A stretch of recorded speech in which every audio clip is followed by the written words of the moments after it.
So yeah, MAGFest was a lot of fun. It was my, as opposed to what you said, it was not my first convention. I've done a number of Comic-Cons. Oh, you did Comic-Con, but sure. I mean, first con where you're appearing at as a personality. Yeah, I still don't necessarily look at it that way, but I guess at some point I have to realize that I was on 4 panels.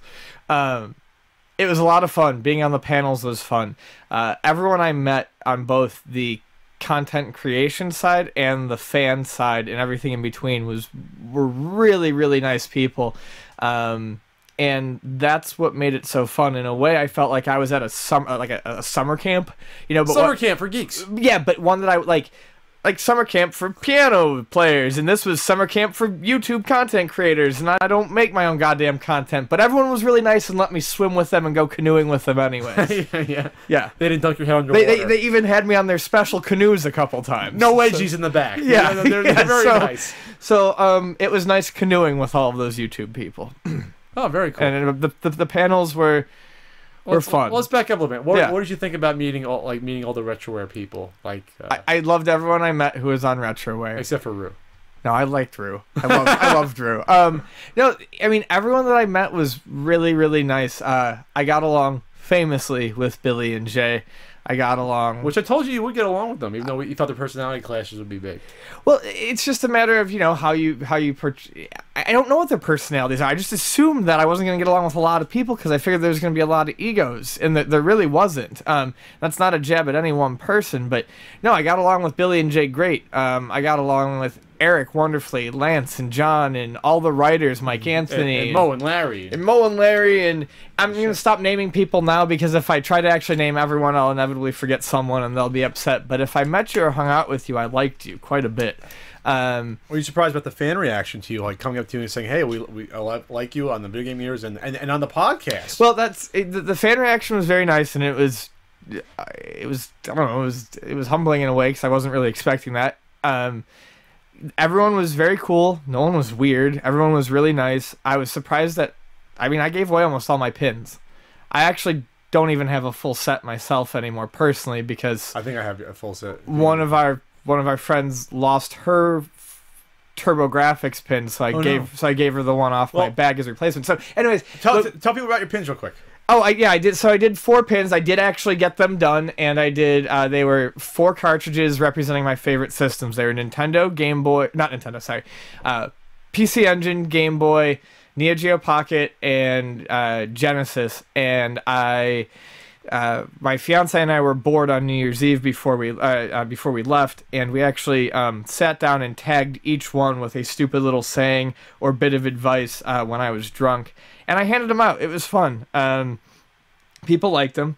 To go back to the fan reaction, what impressed me most was that most people who came up to talk to me, and it was a fair amount, actually were not approaching me for being in your videos or for the Video Game Years even. They were approaching me because of the podcast. And that was surprising. That was surprising because that I feel like is, I'm heavily involved in the Video Game Years, and I'm on your project, but I'm on your videos, but the podcast is our truly collaborative effort. So the fact that, I was getting recognition for something that I was more involved in was fun. It was nice. It makes these are fun and easy to do, but it made doing them even more, it was more worthwhile. It was nice to know that there's people listening. That's good. Yeah, I hung out a lot at the Retroware booth. Yeah, that was fun. Selling my wares, my Retroware wares. Yeah. Extra games, DVDs. The wristbands I should have for sale by now because I have way too many of them. I have over 900 left at this point, so yeah, way too many. Folks, keep in mind that they're good for ankle bands too. Order 4. Or if you have a small head, you can just put one around there. Use a sweatband. Get one for your dog or your cat. So at first you weren't going to be a part of the video game collecting panel, but then you were, and I thought you did a great job as a perspective. And you added a lot about, I guess, more like the climate, what's going on, but also about game stores and how you price things. I don't think a lot of people realize the difference. At least like a reputable game store versus one that just uses eBay to price everything, listing price. Yeah, I had a conversation with a few people about some of the things I said at the collecting panel. Everyone enjoyed what I said, but a lot of people are like, that's reliant on the store that you're dealing with being a decent store, and that is true. But all I'm saying is what I said at the panel is basically there are certain things that you can find at retail stores for a good deal that you wouldn't expect. And you just have to know who you're dealing with. I mean, at all in collecting, that's one of the main things, is know who you're dealing with and make sure you're dealing with someone legitimate, whether it's another collector, someone who's trading you, or an actual store. You know, making sure you're not dealing with assholes or idiots is kind of, you know, tip number one. And you got over, not that you had a fear of a crowd, but I thought maybe you would. But you did fine. You were funny. You were witty. This isn't just a, you know, fellatio of Ian segment. But I mean, no. you were good. And then so the video game years panel, which I thought was really fun. And it started off as sort of static groups. Then it was free form, and it was really, I thought, really fun. Just a great discussion about '93. Besides Rue's bizarre bashing of Doom, comparing it to Jurassic Park. I can't wait to see that panel online, because me and Ian look at each other like, is this guy fucking nuts next to us? So Doom was like the first or second topic. I think it was the first topic. Doom was the first topic. And we started off, I was like, Doom. We did a nice minute and a half on Doom, how we would do it live here. Nothing. Ian and I don't pre-script. For the most part, 99% of it, we don't pre-script. Right. Video game years. So we do that. We go over, and all of a sudden it goes to Rue's group. So Rue just turns to the screen with Doom. You know, I'm not a fan of Doom. You know, the pixel graphics. And he goes up on this strange, incoherent, just tangent about why he doesn't like Doom, and it's sort of related back to, like, I guess, establishing a weird video style, a graphic style that he saw in Jurassic Park on the Super Nintendo. I'm guessing he meant the first person part. Yeah. It was so bizarre that if you were there, you saw me just look at each other, like, not knowing how to respond.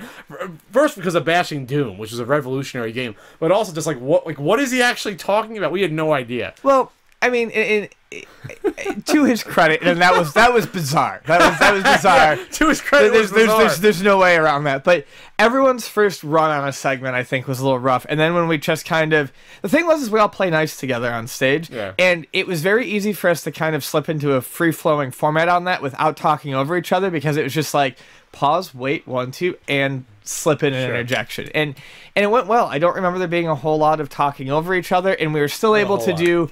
What I liked the most about it is we were able to do a bit of back and forth between the groups that you never get to see on the video game years. And even bringing up, like, Lance, I remember I forgot to bring up Tricks to the Doom Gurus, and then Lance brought up, or you did, about the modding community getting a big, you know, that was a big part of Doom. And then so I remember, I Doom Tricks to the Guru book. I had that. I talked about that. So it fed off each other the same way a segment would, where it would build off of someone mentioning it, cut to another person. And so, yeah. John threw me that softball that let me talk about Ridge Racer. Yes. I couldn't believe he swore you were going to talk about Ridge Racer. I wasn't planning on it, but he started talking about checkered flag for the Jaguar, and I was like, I've got this. I can sneak in right here. And the best part about that was, and this is why I had so much fun, because everyone was friendly and attentive. John actually had a clip for Ridge Racer on his computer, so in case I did actually jump onto Ridge Racer, he had a clip for the video. John tried to produce it a little bit and have clips to show, which sometimes they work, sometimes it didn't. It didn't work with the X-Wing. We talked about X-Wing. It didn't work for that just because John showed the intro, not the actual gameplay. So it didn't work for that. But for the most part, it worked to show gameplay of what we were talking about, like Doom. So it worked great for Mortal Kombat with the Mortal Monday commercial. Yeah. So we talked about Doom, Mortal Kombat 2, and the release of Mortal Kombat 1 on the system. We talked about LucasArts, which was X-Wing, Day of the Tentacle, and Sam and Max. We talked about Jaguar and the 3DO coming out. And a couple others I forget. NBA Jam. NBA Jam and Star Fox. Yep. Those are the main topics. Oh, and Zelda Link's Awakening. Yeah, Link's Awakening, which I know nothing about. I've never even played it for a second. But anyway. That was one of the other segments I got worked up on, because no one else on the panel gave two shits about it. John beforehand's like, yeah, I can talk about that. I know that game. And Rue's like, oh, I love that game. And then everyone's struggling to talk about anything specific in the game, and I lost it. That's funny as hell. At least I admit, I own it, but I don't know anything about it. Meanwhile, it sounds fun. I like the fact that it's not in the same stories of rescuing Zelda. It sounds like the limitations they put on that game are why that game turned out so well. Sure. And then we had the Retroware panel Saturday night. And that was just, it was... You were up front and center. You were like, I don't want to be on the stage. You were in front row. John was like, sit down. So I sat down. But it was, that was a lot of fun. That one was way less pressure. That was just, we basically all just introduced ourselves, and then we did some Q&A, and then we played games. Challenges. And I won my pro wrestling challenge, which is good because everyone else on Retroware sucked. They were all Yes. off left their I challenges. think our win percentage was like 35%. I won my personal challenge, Street Fighter 2, but then we lost the first two. We lost like the Bomberman Super Nintendo one, I thought. And then we lost a bunch of others. And I was like, what the hell is happening? The Ninja Gaiden one got botched. We lost the Contra one was botched. We didn't know the rules for them. Yeah. At one point, I went 20. Oh, no, I know that we won the Bomber. You know why? I went and yelled and ruined and Eric's face. I said, do better. They won that. We lost the Rue one because Rue fucking sucks at Smash Brothers now. You and Rue sucked ass. He always loses like within 30 seconds, and it's just me 2-on-1. We were winning, and the system froze. The first game we were winning, the system froze, and then we had to restart it. So Rue, you stink at Smash Brothers, or stop using Ness. Just stop it. Anyway. So then the last panel that you were part of at 2 a.m. Saturday night, Sunday morning, the video game commentary panels. So I hope this isn't. I mean, here's the thing. I was asked because we were drinking and we were having fun. I was asked by John and Lance and Eric to be on the Videocade commentaries panel. Dan, who is usually the third with Eric and Lance, could not make it because his wife had just given birth to their son. And congrats to Dan. Yeah, so congrats to Dan, which is awesome. So John was going to play replacement, and then they wanted me up there as pinch hitter. But, I mean, I've never seen these videos before. Not prescripted.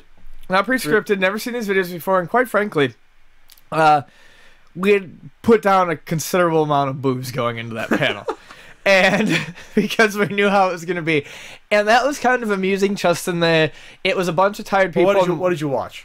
We watched Mario Brothers on Ice. Which was funny. And then we watched an entire episode of Video Power, which was 27 minutes long. Oh, God. And then we watched... I don't even remember what the third... No, we didn't watch the third thing. No, we just did Q&A. Yeah. So, it was...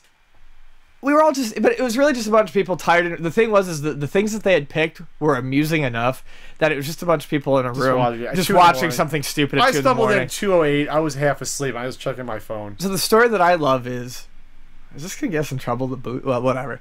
So the handler, the guy in charge of the room, runs up and is like, "Hey, I'm sorry that we're running late. You know, because John St. John was in the room before us. He was. So his panel ran late. So the guy runs up to us after we're all set up and he's like, "Hey, sorry we're running late. It's 2 in the morning. You guys don't have another panel after you. You can go late if you want. Just keep in mind, I can't go to bed until you guys are done." Okay. We're like, okay, cool. He looks at us, and I don't know if he could just tell, but he goes, "You guys by any chance have some booze on you?" So we snuck him a shot of whiskey, and he was very appreciative of that, and he ran off.